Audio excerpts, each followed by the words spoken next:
is at all full. I appreciate you popping by at all, buddy.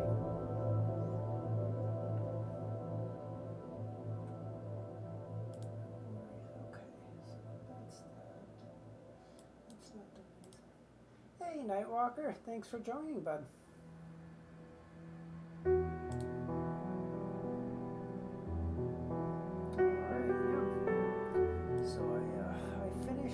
Chapter 80, just on my own a little bit earlier.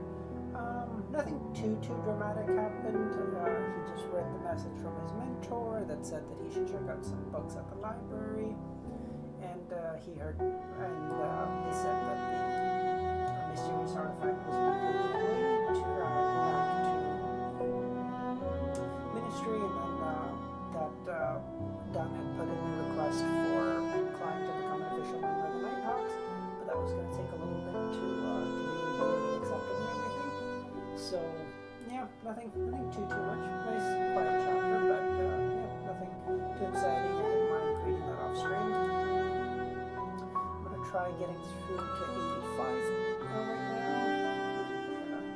Eke my way forward from there.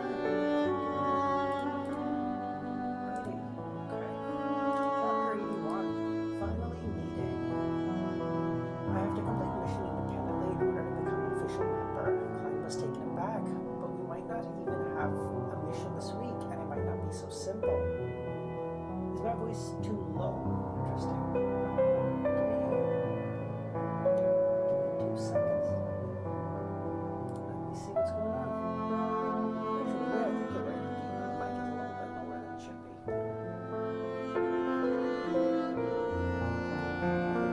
Is that a little better?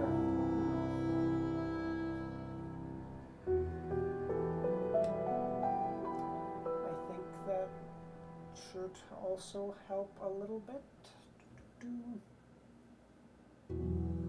Let's see. Okay.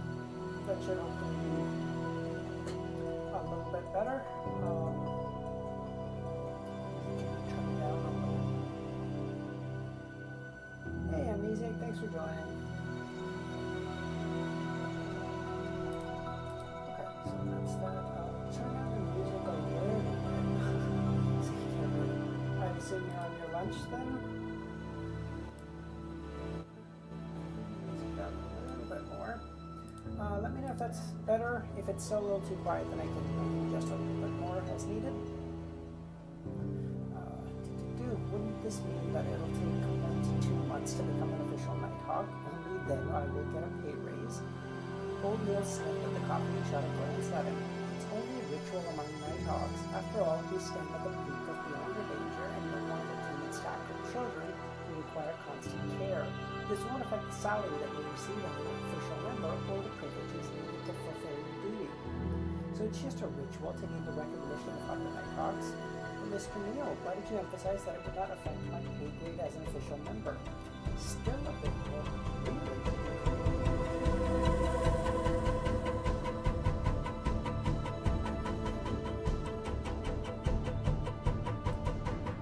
Okay, how's that?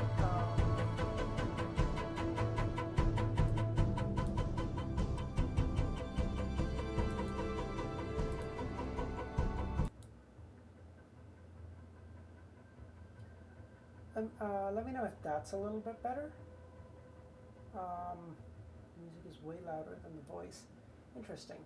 I'm wondering if that's better now.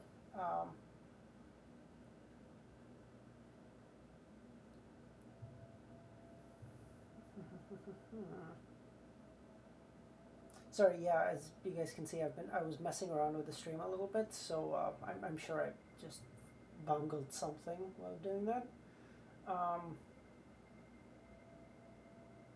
Alright, actually, let me pull up the stream on my phone so I can see what it's sounding like.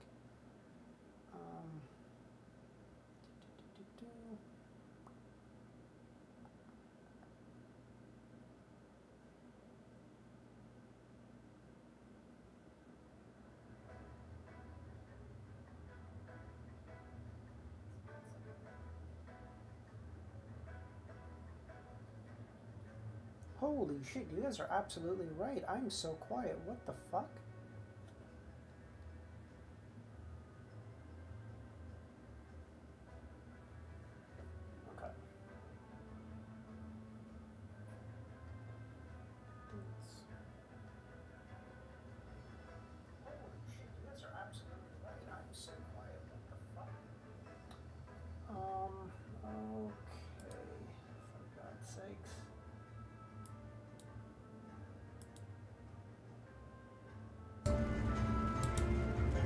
Okay, I think that now I'm probably way too loud. Give me a second.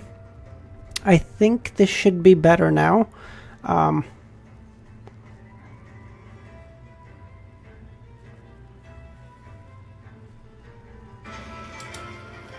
Okay, I think that now I'm probably way too loud. Give me a second.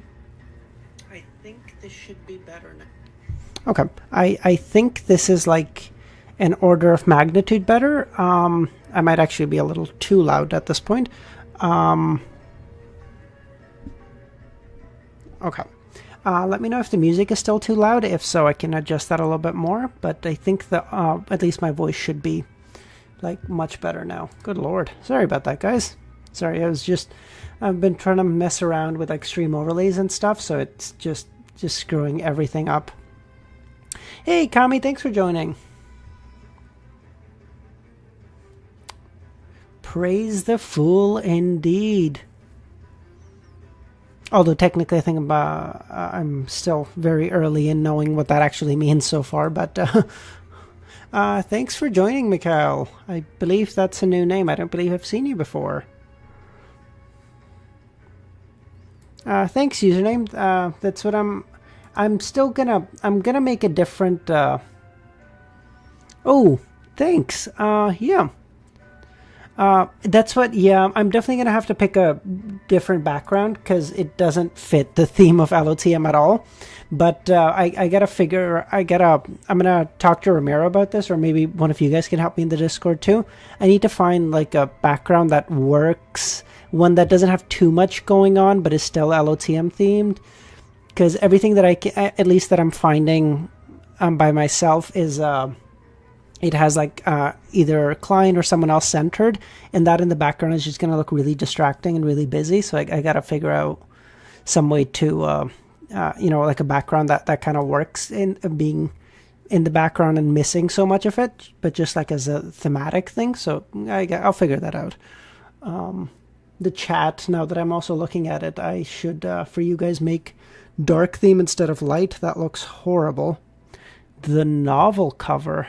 Okay, that's a good idea, and I will check that. I'm going to write that down so I don't forget, and I will check that out later.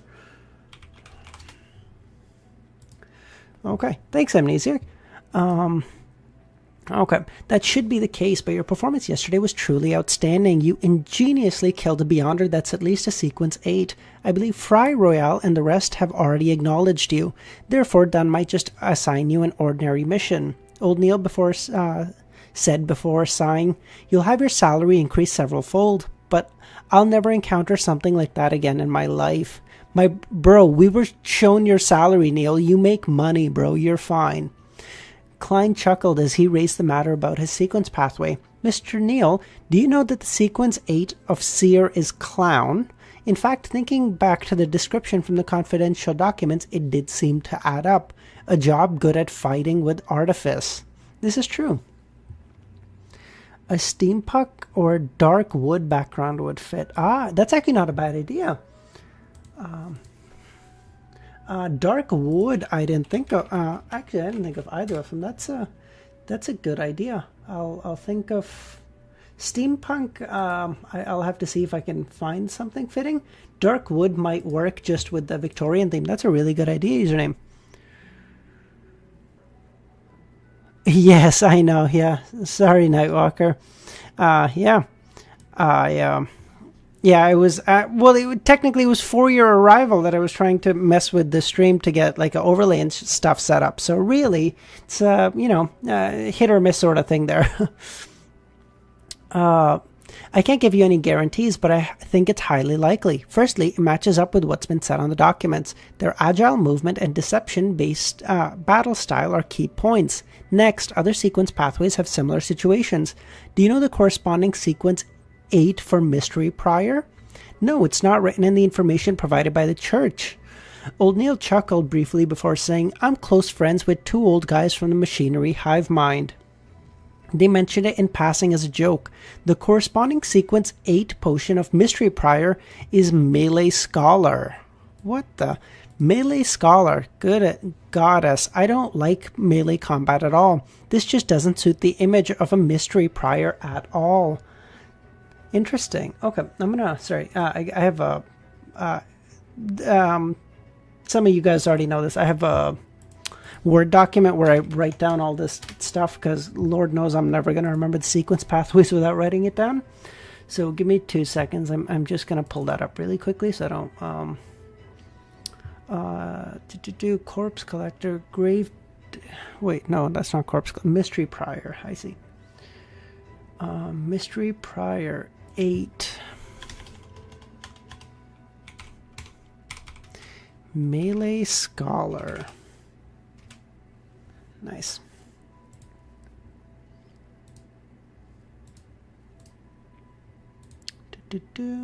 Good Lord, I am just all over the place today.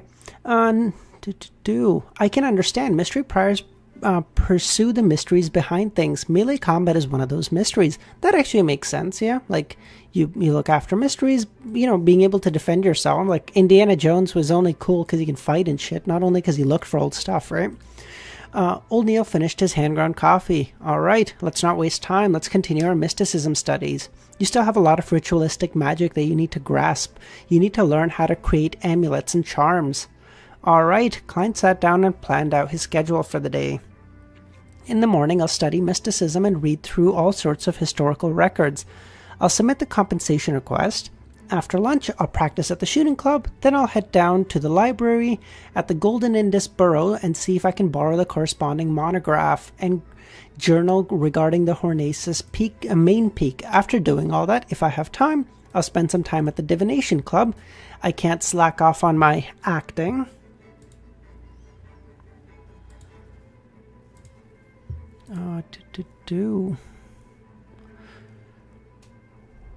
Wait, hold on. Once the compensation request is approved and I receive the money, I'll be able to buy a new suit on the way home. Yes, I'll apply for the materials tomorrow morning and try to make a protective amulet to ward off danger from Melissa and Benson. Yeah, because he bought those half-finished amulets with Old Neil, so if he can figure out how to complete them today, he can, you know, give those to Melissa and Benson. In a dining hall adorned with chandeliers and elegant decoration, a few friends were congratulating Joyce Mayer on his escape from danger and his return to Tingen. We all read the news. Just the written description alone was enough to scare me. A man with a short stubble and his chin said wistfully, "Joyce, I can't believe you went through such an ordeal. Cheers. The tragedy is over now, and the sunlight shines down upon us. Exalted is the steam." Joyce and his fiancée Anna raised their cups and clinked together with their friends. Then they gulped down what little champagne they had left. Anna was extremely worried at the time. I suspect that she cried every night. Whenever I invited her over for some afternoon tea, she was always absent-minded. Thankfully, you're finally back now. Otherwise, I reckon she would have passed away just like that. A young lady with a cute small nose and coiled brown hair said to Joyce as she glanced at Anna, "God, where are the women who would just die out of heartache for their beloved? God, this modern era. Just don't make them like that anymore. That's what I say." If Anna were to experience something like that again, I'd be the same. I might be in an even worse state. The aquiline-nosed Joyce gave his fiancée, who was sitting beside him, a gentle look. Anna wasn't used to expressing her emotions in front of others. She looked at the opposite end of the table and said, "Bogda, why have you been keeping your head down this entire time? I can sense how terrible your mood is." The young lady with a petite nose answered in Bogda's place. "Bogda is sick. The physician told him there's something seriously wrong with his liver. He can only use medicine to reduce the pain, but it doesn't treat his illness. He needs to undergo surgery." "Lord, when did this happen?" Anna and Joyce asked. Bogda was a young man with short hair, but his face was sallow. Sallow? What is this word? Sallow means unhealthy in appearance, often yellow in color. It happened last week. Since Joyce wasn't back yet, I told Irene not to tell you, Bogda explained in a rueful smile.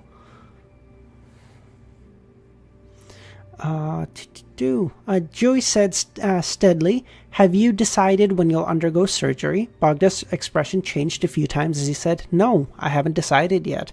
As you know, those surgeons are practically butchers. The patient is like a piece of meat on a chopping block, allowing them to butcher people as they please. I've read a lot of reports. They even use an axe for amputation. Lord, I suspect I might very well die on that operating table. I suspect, this was mentioned earlier, Joyce is going to recommend him to go to Klein, and Klein is going to recommend him to go to the apothecary that the other person from the divination club went to. I can't remember his name, but the first person who divined Klein's fortune. And Klein said, like, hey, you have something wrong. You should go to a doctor. And he said he went to an apothecary who, like, healed him up with some miraculous medicine or whatever. I think that's probably what's going to happen. At least that's my guess. But if you delay it any further, then the surgery might not be able to save you, the man with the stubble said as he tried to persuade him. At that moment, Anna interjected. Bogda, perhaps you can consider doing a divination. If the divination indicates that everything will go smoothly, then proceed with the surgery as soon as possible. If the outcome of the divination is bad, seek other means. Seek it with the help of the fortune teller. I know of a real, mysterious fortune teller. No, I should address him as a seer. I believe he can definitely help you. For real? Bogda returned with a question, clearly looking doubtful. Their other friends shared the same attitude. Yes, Anna said without hesitation. I hired his divination services, and after divining Joyce's situation, he told me to return home. Your fiancé is at home waiting for you. Back then, I was like all of you, filled with doubt. But when I returned home, I really saw Joyce. He was really back. I can testify on this point, Joyce echoed. He didn't mention that he had sought Klein's help in interpreting his dreams. This was because the police had informed him that Triss hadn't been caught yet. Therefore, he had to keep it a secret in order to prevent revenge from being exacted upon him. Lord, this is absolutely unbelievable. Is divination really that magical? Amidst the shouting, Bogda thought deeply for a moment and said, Perhaps I should get a divination. Anna, Joyce, could you tell me the seer's name and address? Anna heaved a sigh of relief and said, You have made a very wise choice. That seer is at the Divination Club at Howe Street. His name is Klein Moretti. My guy. Okay, first half of that prophecy came true. So my guess now is that he's going to go to Klein and try to divine his future about their surgery, and Klein is going to say, no, it's going to go bad. Or that it's not going to go well, because I guess it doesn't give a negative. It just says, like, counter positively. And then he's going to ask the other person of the Divination Club, other member, I can't remember his name, about the apothecary, and then send the guy to the apothecary. And then Klein might go with him and then discover that he, too, is a Beyonder. That's my guess. I don't know if that's going to work, but that's my guess. Golden Indus Borough, Deweyville Library. Klein used the introduction note from his mentor letter to successfully apply for a borrowing pass. As he flipped the tiny card in his hand, he asked a few librarians, Do you have the research of the Hornacis Main Peak relics here? It was published by the Loan Publishing Firm. A librarian answered immediately, Please wait a moment, let me check the records.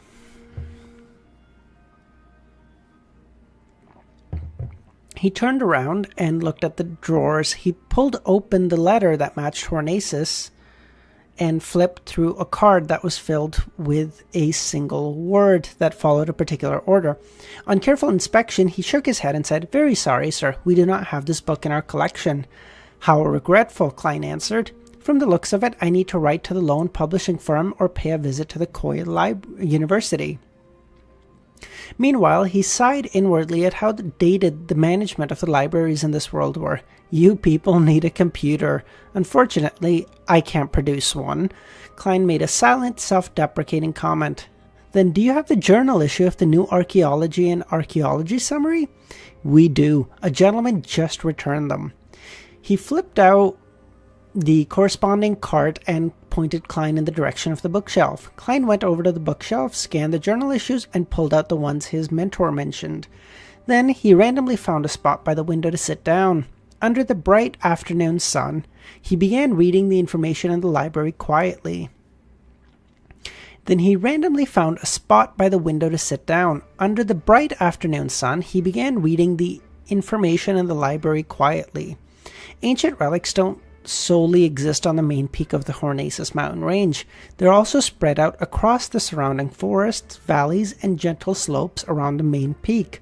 These relics are formed from lofty domes and gigantic stone columns. Honestly, they can be described as magnificent. I'm curious as to how the original residents mine and produce these rocks. Hypothetically, let's assume they performed their mining operation on the spot without needing to send them up the mountain. There's a strange pattern where the relics become larger in size and the closer you are to the mountain peak, but surprisingly, there are no ruins on the peak. According to our hypothesis, there should be palaces that don't resemble man-made buildings, divine halls used for sacrifices. Palaces that don't look like they were man-made, divine halls used for sacrifices. Could it be the one that I saw in my dream? While Klein ruminated, he suddenly heard footsteps approaching him from a distance. He looked up and saw a familiar face, a face that often appeared on the papers. He had a squarish face, thick eyebrows, and a firm nose, short, dark blonde hair, azure blue eyes, and tightly closed lips. This is Sir Deweyville himself. All of these features belong to a certain famous person of Tingen City, a philanthropist, entrepreneur, owner of this library, Bruce Wayne. Sir Deweyville. Besides Deweyville was the middle-aged butler who Klein had met before. Klein had walked by them more than 10 meters away. Out of curiosity, he raised his hand and lightly tapped his glabella twice. It's like scanning him. Chapter 82. Look at that. That wasn't so bad at all. Okay. Herb store. Oh my god, I think I'm right. They're gonna do the sorry, I didn't mean to scream in your guys' ear. I apologize. I think my theory is gonna come true. I'm betting on it. Herb store. Various colors surfaced as auras and entered. What the that's a clear error here. Various colors surfaced as auras entered Klein's eyes. He casually studied Sir Deweyville's condition. He's very healthy. There are almost no hidden problems. His emotional state is horrendous. Amid the dullness, there's frailty. His mental state is frail. He has trouble sleeping. But the purple aura in his head is fine. Klein muttered silently to himself as Deweyville walked off and left the library. Retracting his gaze, Klein pinched his forehead and sighed inwardly. Being a tycoon sure isn't easy. No worries at all, username. Thanks for popping by. Really appreciate it. Feel free to, if you can, pop by the end. If not, I'll probably talk. We'll talk in the Discord later. Yeah, no worries. You have a great day, bud. He didn't pay much attention to the matter and returned his gaze onto the journal issues in front of him. Klein didn't find a lot of clues after reading each of them. He could only confirm a few things. Firstly, there existed an ancient kingdom on the Hornaces mountain range, as well as its surroundings. The ancient kingdom's history dated back at least 1,500 years. Secondly, their architectural style was primarily about being grand. They left behind all sorts of murals, and from those murals it could be deduced that they believed that the Evernight would protect the loved ones of the departed. Finally, in the ruins there were symbols that represented the Evernight everywhere, but they were clearly different from the Evernight sacred emblem. If I had a chance, no. Even if I had a chance, I'll never go there, Klein muttered with clenched teeth. After tidying the journal articles and returning them back to the original spots, he put on his hat, lifted his cane, and left the Deweyville library. Divination Club. Bogda looked at the beautiful lady in charge of receiving guests and said, "I'd like to have a divination." Angelica smiled politely and said, "Do you have a preferred fortune teller, or would you like to flip through our introduction guide and choose one that's most suitable for you?" Bogda pressed the right side of his abdomen, gasped silently for breath, and said, "I wish to have Klein Moretti divine for me." "But Mr. Moretti is not here today," Angelica answered. Bogda fell silent for a moment as he paced a few steps and asked, "When will Mr. Moretti be available?" "No one knows. He has his own matters to deal with." "Oh, no worries at all, Sound. Yeah, I appreciate you popping by at all. Stay for as long as you can, but yeah, definitely. Yeah, work's a lot more important. Yeah, focus on that, bud." God, I lost where I was. He has his own... yes, he has his own matters to deal with. From what I've seen, he usually comes on Monday afternoons, Angelica said as she pondered over the matter. "All right." Bogda's face darkened as he turned around, planning to leave. "Sir, you can choose the other fortune tellers as well. For example, you can choose Mr. Hannes Vincent, who is famous in Tingen City." Angelica tried her best to prevent the loss of business. Bogda stopped in his tracks and considered it for a moment. "No, I only trust Mr. Moretti." "Well, can I wait here a moment? Perhaps he might come after he's done with his matters." "No problem," Angelica said with a smile. Bogda went to the sofa and sat down. Sometimes he stroked his cane. At other times he looked out the window, clearly looking rather impatient. Yeah, no shit, the guy's dying.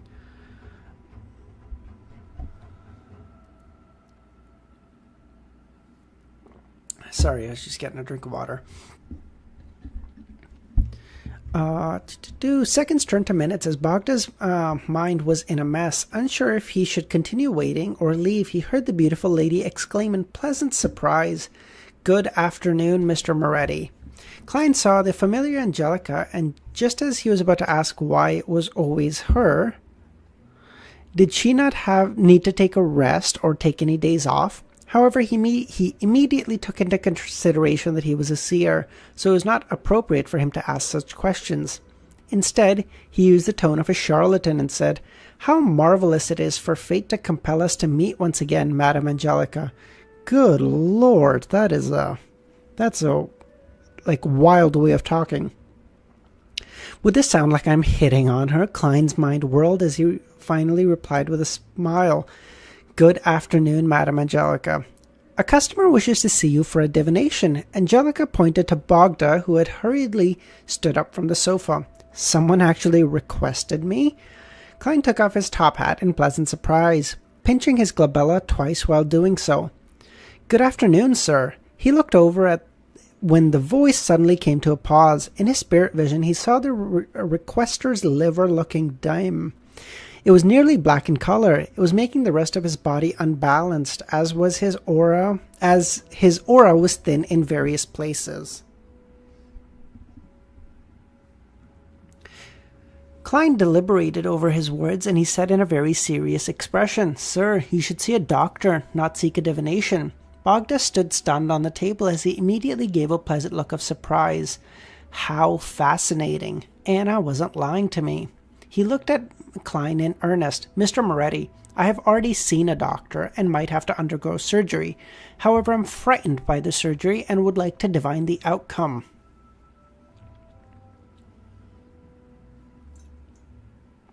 He might be smooth as hell in theory, but in reality, he understands that, at least from his previous life, he's probably socially awkward and restrains himself.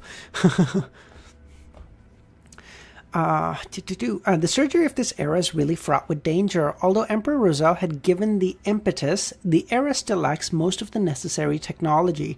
Klein didn't reject his request and nodded slightly. "My divination fee is 8 pence. Is that fine?" 8 pence? You're only charging 8 pence?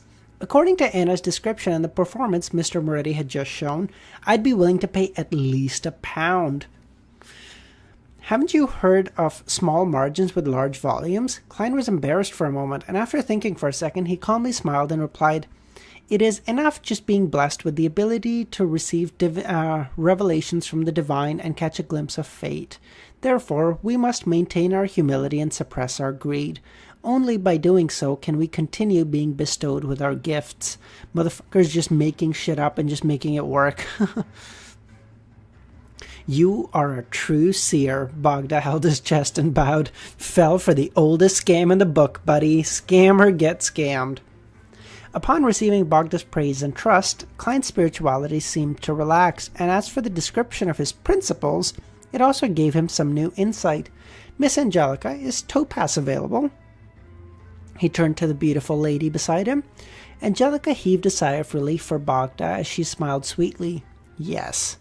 After entering the divination room, Klein instructed Bogda to lock the door. Then he sat behind the table and pinched his forehead. Shall we use tarot cards for the divination? He inquired with a smile. Spirit dowsing. It was only suitable to determine matters related to him. As for drawing an astrolabe, it was too time-consuming. I'll leave it up to you. Bogda had no objections. Therefore, Klein helped him shuffle and cut the deck before laying them out on the Intes formation. Thanks to his uniqueness as a seer, Klein did not flip the other cards. Instead, he directly flipped the card that indicated the final result. A reversed Wheel of Fortune. Things will develop badly, he said solemnly as he shot a glance.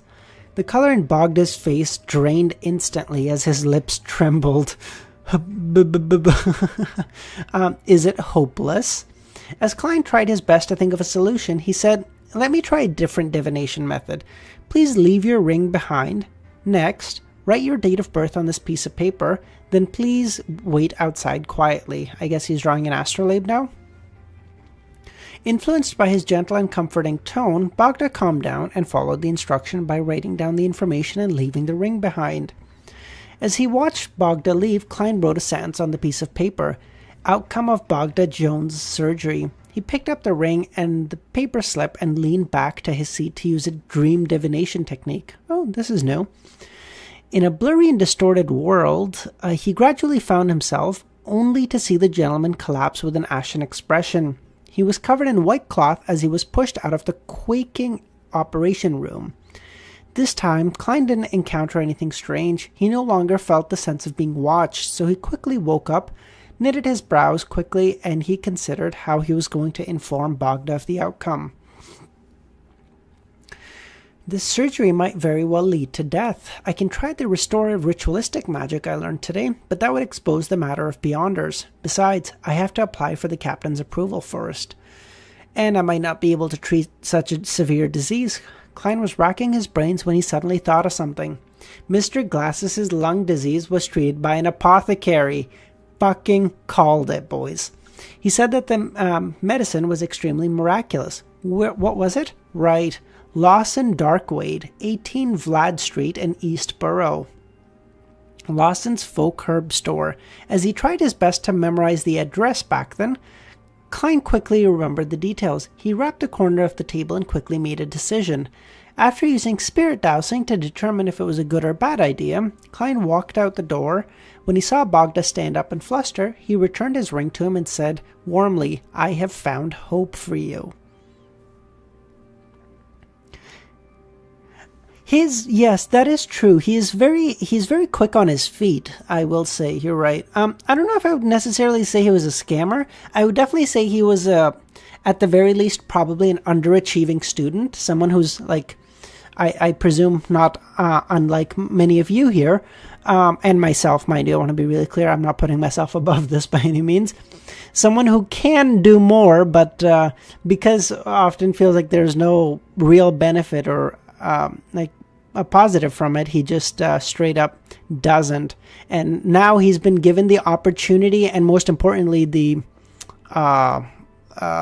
not even the tools, but like incentive to try his hardest because he wants to get back. So now he's like really racking his brains and putting himself together is like more the feeling I get. Professional Redditor, yeah, perhaps. Really? Bogda asked, pleasantly surprised. Klein did not reply as he continued talking. Your hope lies in the East Borough, on Vlad Street. It's related to the single term Lawson. If you can't find it, come back here on Monday at 4 in the afternoon. Good. Bogda nodded as he repeated himself. He excitedly fished out his wallet and produced 5 pence and 3 pennies. You have done according to what Klein had said without using tips to corrupt a true seer. The corner of Klein's mouth twitched as he received the money, but he smiled brilliantly. I hope you will find hope as soon as possible. After Bogda left, he handed over the commission like previous time and also gave Angelica tips, pretending as though he had collected a soli. Wait, what? 5 pence and 3 pennies. What was his... 5 pence and 3 pennies. Wait, I thought they didn't have pennies. I thought it was pounds, pences... Oh, sorry, pounds, soli, and pences. What? Hold on. What did he say his fee was? La croissant. I have... dude... I have exams in like 2 weeks and I'm so screwed because I'm going to spend so much time doing this and streaming with you guys instead of studying. And these are my final exams, like ever. I'm graduating, so trust me, I get it. Wait, hold on. What did he say his goddamn fee was? 8 pence. Oh, 8 pence, and he gave him... What the fuck? And he gave him 5 pence. What is happening?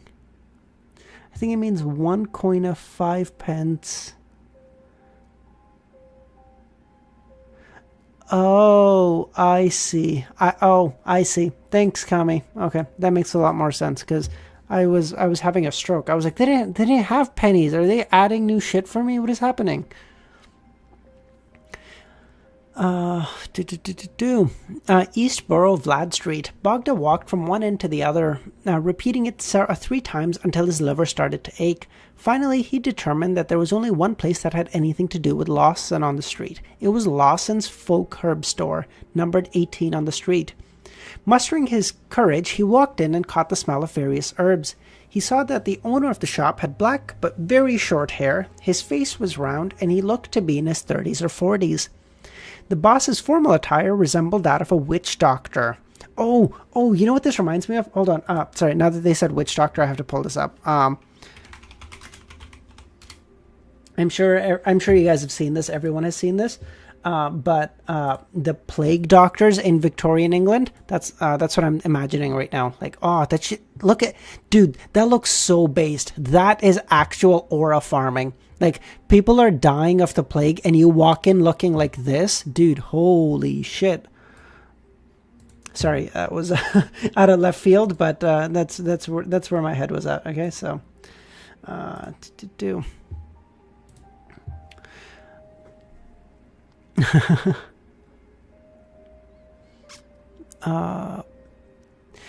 hello, do you have medicine that can treat my disease? Bogda asked politely. The boss raised his hand and swept his deep blue eyes across Bogda and smiled. Your liver disease is very serious, but the premise of everything is whether you have the money. Do you have the money to pay for the medicine? Holy shit, that's a beyonder for sure, bro. He knew that his liver was ill, like Klein did immediately. That's a no shot. That's a beyonder for sure. Because we're looking at this from Bogda's eyes, and he wouldn't have seen whatever the boss's tell is, like whether that's his glabella or something else. He wouldn't have caught it if he activated like his spirit vision or something. How much is the medicine? 10 pounds. It's a very fair price. 10 pounds? The boss fished out a bag of herbs from under the counter and said, add sufficient water and boil it into the medicine. After boiling it, add 10 drops of fresh rooster blood. What the fuck? And then drink it down immediately. This bag of herbs can be cooked thrice. You will be fine after 3 times. As he spoke, he opened the yellowish-brown paper and threw in all sorts of herbs. It sounds extremely shady. Bogda gulped down his saliva and said, that's it? The boss stared at him and immediately smiled. Do you want something else? What about the bag? Once you recover from your liver disease, I can give you a guarantee that your wife will be very satisfied. What the fuck?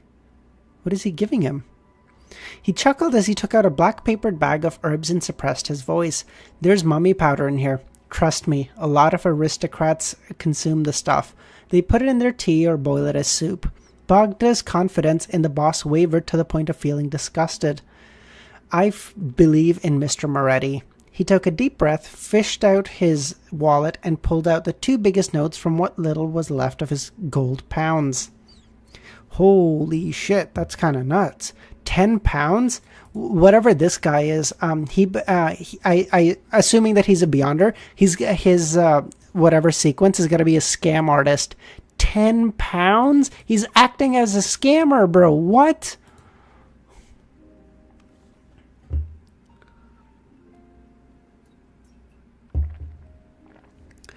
Chapter 83, Carving.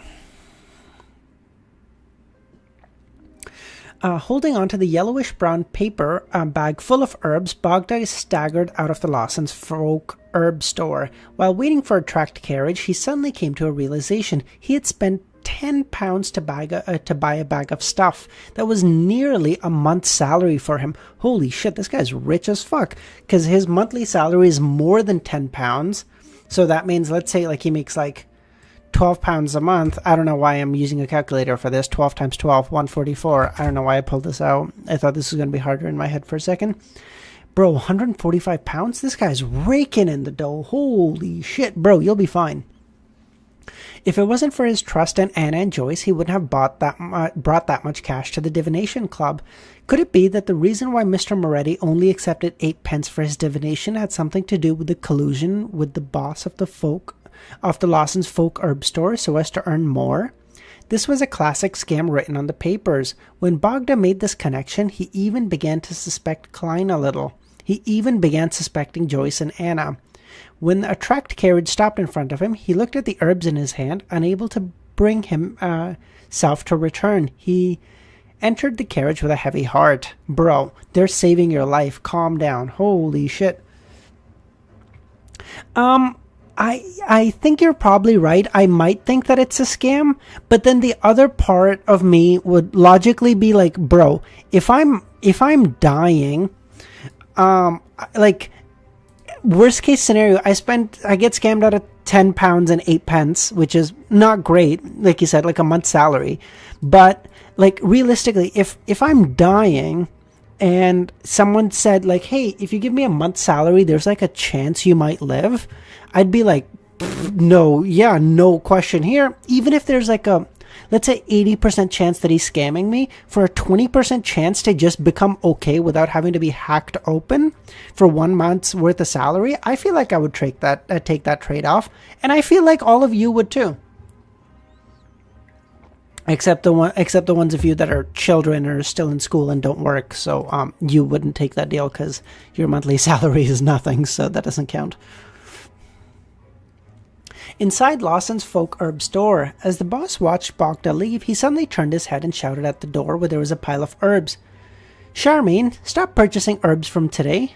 Why, master? A handsome-looking youth was with disheveled hair walked out. The boss smiled and said, "This is the 16th customer that has come to me because of my fame. If this carries on, I believe the Nighthawks, the Machinery Hive Mind, and the mandated Punishers will notice me. When the time comes, I'll need to consider heading to different cities." Okay, he's for sure a Beyonder. He knows about all of them, and yeah, for sure.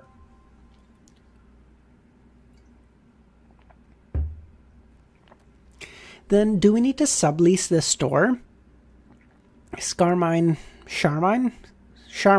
nodded in understanding as he asked with concern. If you wish to stay, you can be the boss of the store. You are already capable of identifying herbs and concocting medicine. Of course, remember to deposit half of your monthly profits into my anonymous black-lunged bank account. But I haven't learned what you are really good at. Scarmine was already sick of never staying in the city for more than a year, but he was unwilling to give up learning the magical formulas that his master was good at. The boss leisurely rocked himself. That's not something you can learn just because you want to. The blackish-green bubbling liquid appeared in front of Bogda's eyes. It smelled of stinking socks, and the color that makes one want to puke made him deeply suspicious that everything he had done today. When the rooster blood was dropped into the medicine, Bogda's father looked at his son worriedly and said, "I think surgery is the best option." The few drops of rooster blood bubbled with the boiling surface before vanishing. Bogda took a deep breath and said, "If the medicine is useless, I'll consider surgery." "The Lord will watch over you." Bogda's father gestured a triangular sacred emblem across his chest. Triangular is not the Evernight goddess. Could that be the machinery hive mind stuff, maybe? I don't know. I feel like machinery would be like very fixed and rigid, and that reminds me of like a triangle, because we all learn in like whatever 6th grade or whatever that triangle is the best at distributing force. I feel like that'd be like machinery hive mind thing. By the time the boiling liquid had cooled down, Bogda had no intention of wasting the 10 pounds. He raised his right hand and closed his eyes. Flicking his head back, he gulped down the medicine in one go. The pungent aroma that had the noxious smell of blood, swished around his mouth as he nearly spat out everything he just drank. That night, Bogda had an upset stomach. He went to the bathroom 6 times.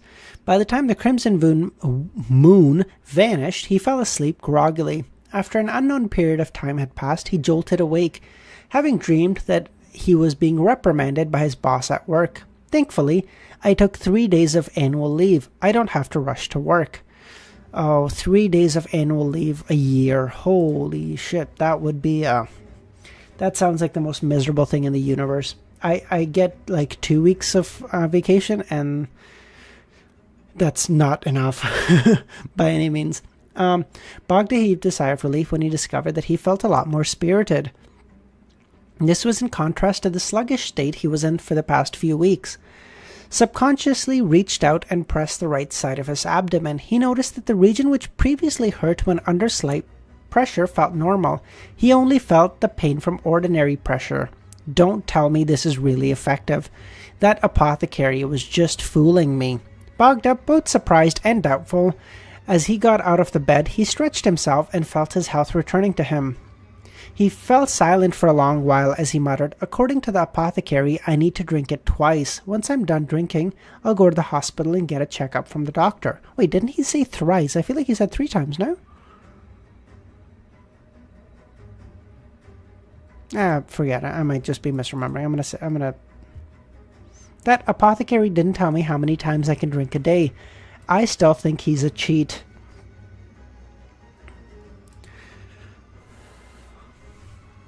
Inside the civilian staff office of the Blackthorn Security, from his prior request, Klein received a space where no one would disturb him. They believe in the god of steam and machinery. Yeah, I was talking about this like a long time ago. Well, I guess not a long time at all, but like many moons ago. Okay, whatever. That the god of steam and machinery reminds me of the machinery god that they prayed to in the 40K universe. Hold on. Yeah. So like in the 40K universe, they have a machine god. So like, what the fuck? Like someone that the Omnissiah, like literally some, and then there's like tech priests who go to like technology and like pray in front of it, asking the Omnissiah to fix it, and the Omnissiah just fixes it, like unironically, and that's what it reminded me of a lot.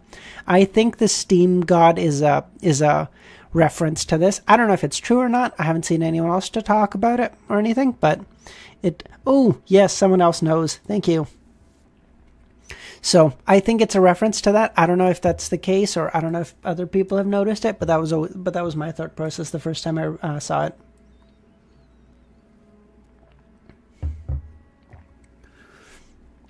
He held a carving knife and emitted his spirituality. He seriously carved the incantation and symbols onto 2 silver accessories. The incantation was a request to avoid disaster and was written in Hermes. The 2 mysticism symbols symbolize the Evernight goddess as well as the Emperor of Disaster and Horror.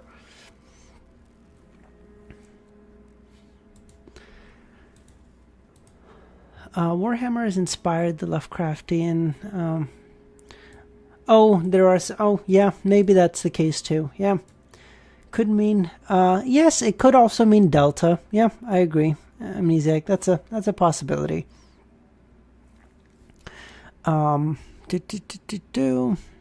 Aside from that, Klein also added the path number that corresponded to the goddess, 7, as the magical characteristics.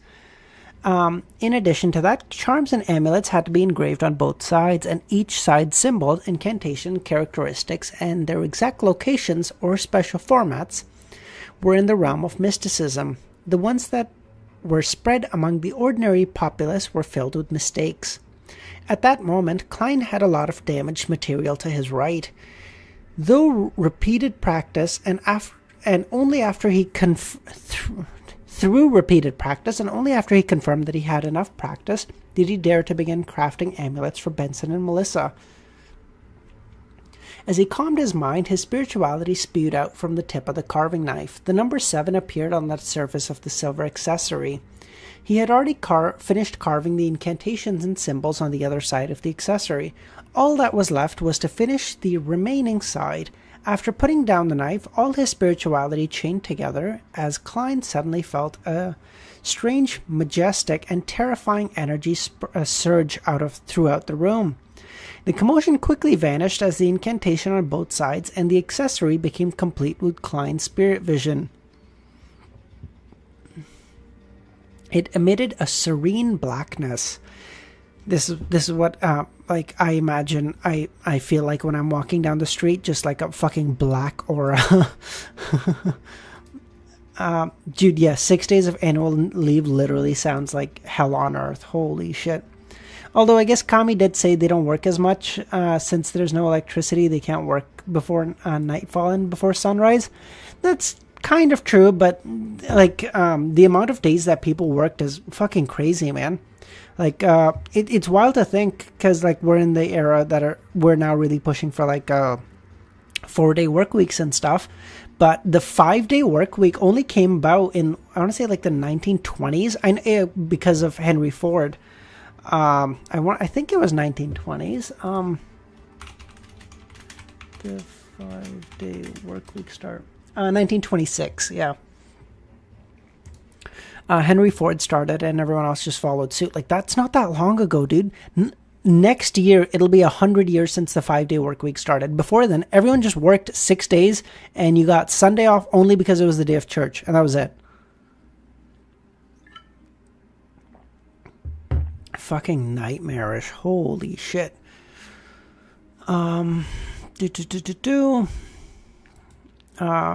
He put down the carving knife and gently polished the silver accessory that was formed from a circle and a vertical piece. He felt a tinge of coolness from the mild touch to the surface. It's done. He happily placed the finished amulet and found another one that had previously finished into his pocket, planning to find an opportunity to give it to Benson and Melissa. Yeah, I guess that's true. Yeah. Yeah, you're right. I know. People around the world still work 6 days. People around the world still work 7 days. It's like, it's fucked, man. It's crazy. Like, I get the obvious implication of like, okay, well, if I need to do that to like feed myself and my family, then that's what you do, of course. But like, it's so nightmarish to think like that's like regular existence for so many people, man. That's fucking crazy. Labor movements did absolutely play a huge part in that sound. Yeah, you're absolutely right. Yeah. What the fuck? Amulets created by Beyonders possessed a certain level of effectiveness. They found the wearer to unknowingly avoid disaster to a certain extent, but it was nothing too ridiculous. Furthermore, their spirituality would wane bit by bit. Unless one used high-level ritualistic magic and created a prayer set, a year was the maximum one could wear them for. As for a high-level ritualistic magic, there was a terrifyingly high spirituality requirement. It wasn't something Klein could endure at the moment.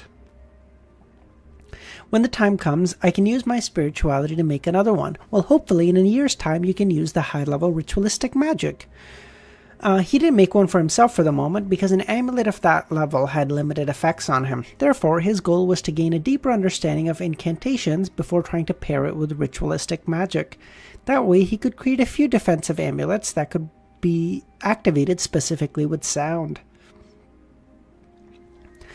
After everything was finished, Klein walked out of the office and prepared to hand over the damaged material. That was when he saw Captain Dunn walk over in his black windbreaker.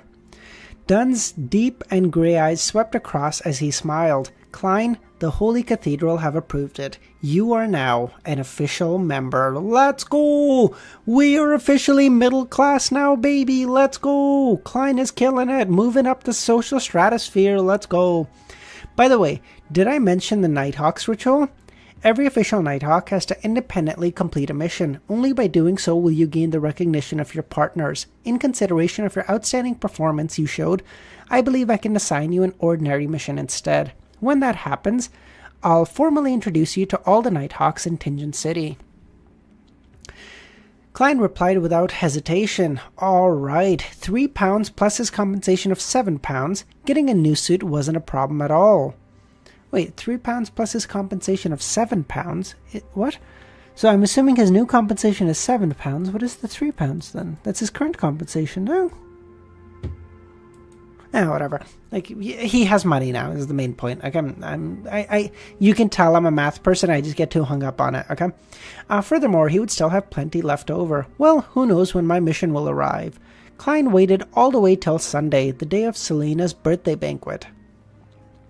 Changing into his formal suit and using a brush and handkerchief to tidy his top hat, Klein looked up in the mirror before walking to the first floor in satisfaction. At that moment, Melissa was sizing up Benson's clothes. Is there a problem? Benson raised the cane before feeling a little lacking due to his sister's gaze. He felt that there was nothing wrong with him when he inspected himself. He was already dressed quite nicely. Melissa stopped staring and said with a serious expression, Benson, that's a very old suit you're wearing. There will be a lot of excellent ladies and madams participating in today's birthday banquet. I believe that by wearing that, it'll be a form of disrespect to them. Klein was originally filled with questions. However, when he heard Melissa's emphasis, he immediately realized what was happening. He went over and with a chuckle and said, Benson and I share a similar build. He can wear my other tuxedo. He had already informed his siblings about buying a new suit. He explained it away by saying that his clothes had been torn while inspecting certain objects. Therefore, the company generously compensated him. Of course, he revealed the fact that him being promoted with a pay raise, he was scared of scaring them as he only planned to tell them after half a year. Yeah, I guess, because by their standards, he's already making, like, good money, and if he says that he doubled their salary, they're going to be like, what the fuck are you doing, bro? Such an explanation made Blackthorn's security company and Melissa extremely envious. They felt that the security company was an impeccable employer. There's no need to, right? Benson retorted without not having realized the gravity of the situation. No, it's extremely important. Klein pushed Benson's shoulders up the stairs, my tuxedo's hanging on the clothes rack. After watching Benson go up the stairs in a daze, Klein turned around and smiled at Melissa. Are you hoping that Benson will use the opportunity of Selena's banquet to find a beautiful new romance? He had been reading quite a fair amount of newspapers and magazines recently. He knew that aristocrats and middle-class banquets were typically grounds for blind dates. Yes, Benson has missed out too much because of us. Sis, why are you like a mother? Klein looked at Melissa as he suddenly shook his head with an exasperated laugh. Hey, that's what good siblings do, okay? You help each other, you round out each other's corners, you force each other to do stuff the other wouldn't. So, that's good. No, I will say the atmosphere, the cadence between the three of them is like really good. It feels like a real family.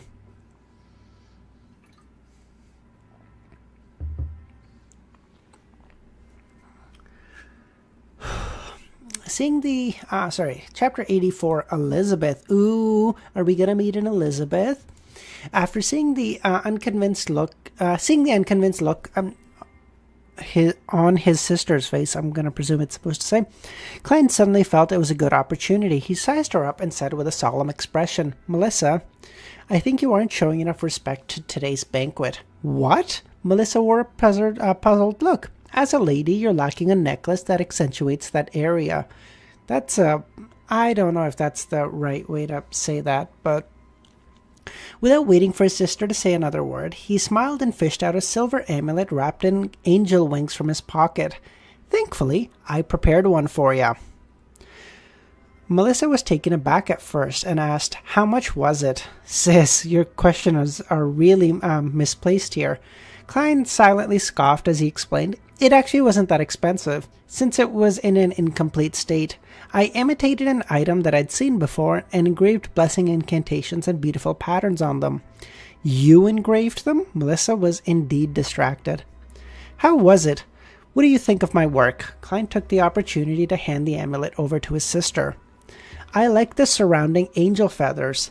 If you think the incantations and symbols I engraved are ugly, then just say so. There's no need to mince your words. An amulet's value is in its effects." In the corner of Klein's mouth twitched just as he was about to urge his sister to accept it. He saw Melissa put on the necklace with a forced expression on her face, she then carefully adjusted the position of the amulet. Perfect. Klein sized her up and gave her an exaggerated praise. Good Lord. Melissa shot him a glance and looked at the amulets. She said listlessly, "Klein, you were never like that before. Acting like that." "Perhaps it's because of my good job. With a decent income, I've become more confident."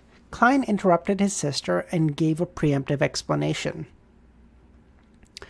"Even though I received the original Klein's memory fragments, making myself appear natural in most major aspects, certain fine details are still there. I'm still used to presenting my real personality, especially when I'm getting closer and more familiar with Benson and Melissa. It's great that you're like that, really." After the two engaged in a short conversation, Benson came down, having changed his clothes. He wore a white shirt with a black vested tuxedo. His black bow tie and a pair of long straight trousers made it look like he had undergone a complete makeover. It was like he was a successful businessman after years of hard work. Same for the receding hairline. See, stuff like that. That's good. That's good sibling banter, man. "Excellent, Benson. It suits you very well." Melissa also nodded in agreement on the sideline. "The fact that my clothing is more... The fact show... What? I'm having a stroke. Hold on. "The facts show that my clothing is more important than me." Benson gave a self-derisive comment. "I see." Klein took the opportunity to fish out the remaining amulet and repeated the same explanation before saying, "I also made one for you." "Not bad. I'll bring it with me." Benson accepted it without fuss as he quipped, "Klein, I wouldn't find it odd even if you were to suddenly know how to style your hair, make clothes, fix watches, and feed curly-haired baboons. Life is just so full of surprises." Following that, the siblings tidied themselves up before walking out the main door. They took a trackless public carriage and arrived at the North Borough's Fania Street where Selena's house was. The Wood family lived in a terrace house as well, but unlike the Klein's place, they had a porch. They had a small lawn in the front, which made it look very elegant. By the way, I'm not sure if you guys know this, nor do I don't know if any of you will care because it's very niche, but I will mention it anyway. Do you know what the historical reason of a lawn was?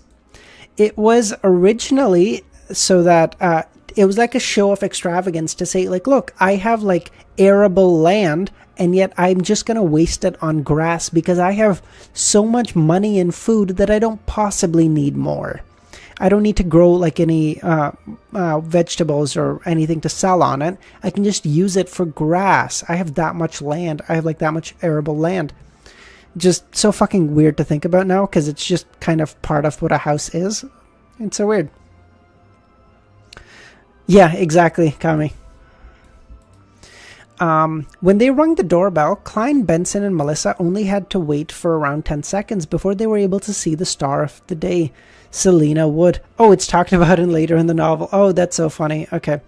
Well, let it be known, I had this knowledge prior. Okay, you are my witness.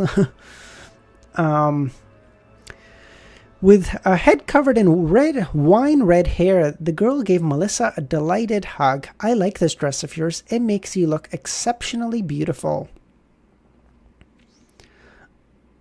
I don't know if it's quite the colonial era. It might be. The colonial era was like very large, so in terms of like time span.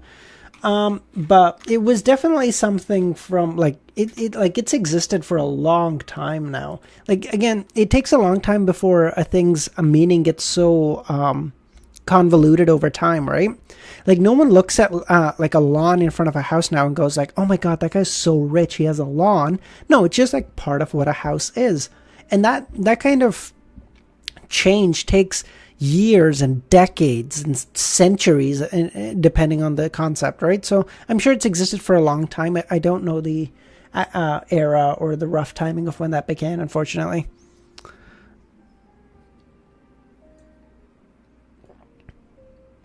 Standing beside Selena Wood was her father, Mr. Wood, senior employee of Blacklung Bank's Tingen branch.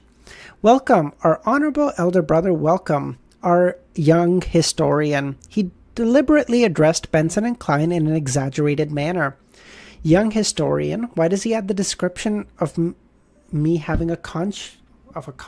What?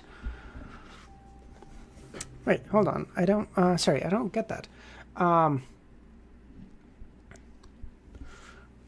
That's kind of true. Everyone did get richer. That was definitely a part of it.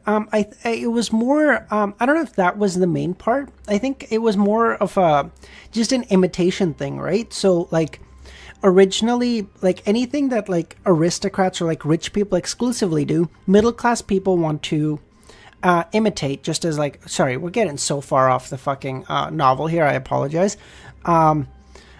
Anything that like aristocrats or like the wealthy class do, the middle class want to emulate because you want to try to portray yourself or become part of that upper class or upper echelon. And as a consequence of which, they started buying houses, which like in this scenario, that had lawns. Like they specifically started making them, like they started paying extra for them. So much so that everyone continued doing that for so long that it was no longer a luxury, it just became the new standard.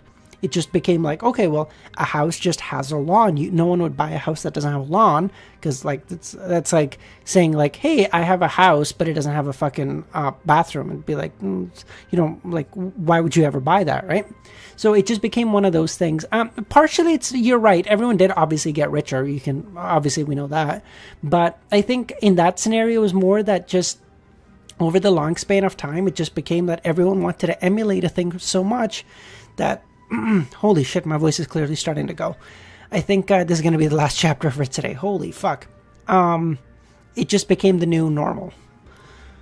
Oh, my voice is gone. Fuck. Fuck.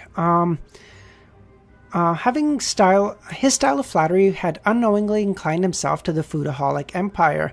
Benson held out his hand and shook Wood's hand. I know a lot of bank employees. They're all equally arrogant and stiff, as though they're the latest machine. None of them are as civilized as you. What the fuck? If you were to meet at the bank, you might not say that about me, Wood laughed. After exchanging pleasantries, Selena, who was wearing a new dress, led the siblings inside with a hop in her step. At times, she would mention, Elizabeth is already here, and at other times she would suppress her voice, saying, Melissa, your brothers are more handsome than I imagined. Hey, I have good hearing, although you're flattering me. Klein looked helplessly at the two 16-year-olds. Jesus.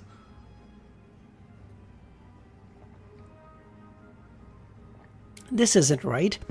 I'm still quite far from being considered handsome. Miss Selena, how ugly did you imagine Benson and I to be? A bald and gloomy fat man with an expression and lifeless eyes.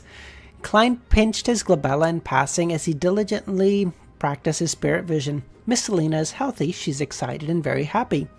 Mr. Wood's lungs are a little problematic, right? I see his pipe. Elizabeth, Melissa is here. At that moment, Selena introduced a brisk tone. A girl dressed in blue frilly dress walked over. She had naturally curled brown hair and adorable baby fat. Oh my god, is this the girl that he saw in the... oh, yes, in the underground market, yes. Klein was stunned when he saw her because he knew the girl. He had helped her choose an amulet back at the underground market. Elizabeth greeted Melissa first before looking at Benson and Klein. She was stunned as her brows knitted slightly, as though she was thinking about something. Soon, Elizabeth smiled and politely greeted them as though nothing had happened. Best example of this is transportation. Yeah, I guess that's part of it. Yeah, that's actually a good point, Kami. Klein also pretended not to recognize her. Under Wood's lead, they came to the sofa in the living room where they introduced to Chris, Selena Wood's brother, and other guests. I see his pipe, and so said Klein, looking at him at Leia. That's hilarious. I didn't even think of that. That's so good. As Klein watched Benson chat with Chris and other solicitors, happily over a topic of their neighbor, Mr. Shout, he couldn't help but feel envious. I don't have such socializing skills, fucking keyboard warrior. He picked up a cocktail from the table in the corner of the room as he listened quietly. At times he would nod and echo with a smile. It didn't take long before all the guests arrived and the banquet officially began. As too many guests had been invited, the Woods family dining table would not accommodate everyone. Therefore, the banquet was done in a buffet manner. The maidservants served the steak dishes, roast chicken, fried fish, mashed potatoes, etc., placed them on different tables. The male servants were responsible for carving the meat, allowing for guests to take what they wanted. Klein couldn't help but click his tongue when he saw an elegant enamel plate and silver cutlery. He felt that the Woods were being too extravagant as a middle-class family. Since they're so rich, why would Chris need so many years to prepare for his wedding? When he thought of what his sister had previously mentioned, he was puzzled. Yeah, it was probably to save up money to buy cutlery that would take them so many years to afford. To such families, they have to look respectable. He's just looking. He just walked into someone's house and was like, you're making bad financial decisions. Amidst his mixed emotions, Klein picked up a plate and walked in front of a dining table. He forked a piece of honey-glazed roast meat. At that moment, Elizabeth, with her adorable baby fat cheeks, came over. She looked at the food and whispered, "So you are Melissa's brother. Thank you. Selena likes the amulet I gave her a lot. She said that she felt healthier the moment she wore it." Selena, amulet. Klein suddenly recalled the reason for selecting an amulet for the girl. It was to give to a friend who liked mysticism as a birthday gift. That friend was Selena. Selena likes mysticism. Klein frowned slightly as he smiled politely. What the fuck? It was just akin to a placebo effect. After saying that, he began waiting for her to praise Emperor Roselle. However, Elizabeth's reaction was that of confusion. What's a placebo effect? It means it's completely psychological. At times we believe that we will turn for the better and end up really feeling better. No, she said, it's different from the amulets that she bought in the past. It feels different. Well, yeah, you help.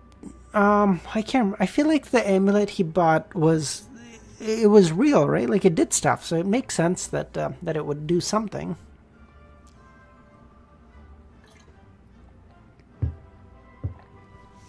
She cocked her head and shot a glance at Klein.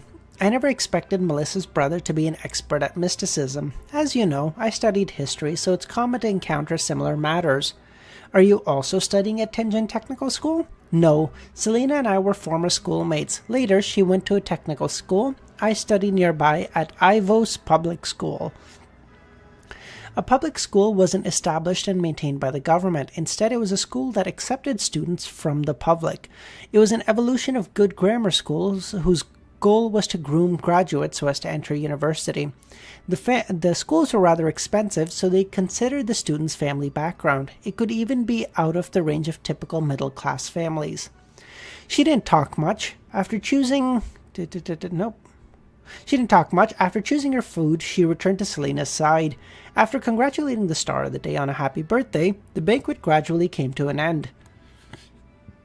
Klein and Benson were invited to a game of Texas Hold'em. Holy, they have that too. Texas Hold'em, Gwent, the card game is down here, boys. They're killing. They got all of it. They got all the good stuff.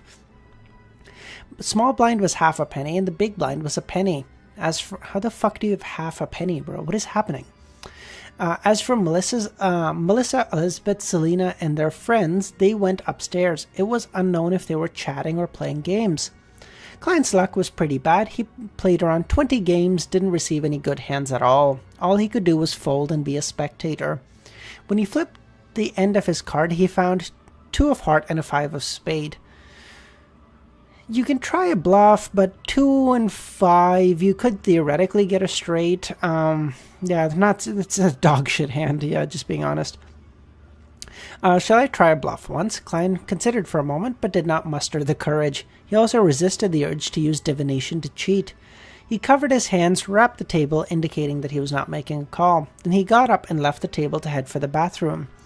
Roselle was also a person with an OCD. He actually found a reason to name the style Texas. Klein shook his head as he proceeded forward. I don't get that joke. I'm sure there's something there. I am not getting it. At that moment, he suddenly came to a halt as his pupils constricted. The spiritual perception told him there was something fluctuating upstairs. Fuck. Okay. No, like, I really can't read this. Fuck, my voice is gone. They do have half pence, though. Yeah, I think so. Yeah. All right, guys, I think I'm going to leave it at 84. I'm going to read 85 just like right now after stream, but I'm not going to read it out loud because my voice is fucking gone. Yeah, once again, thank you so much for joining. Really appreciate all of you. If any of you are interested and are currently in, maybe consider joining our Discord. The link should, I think, be in the description and in the...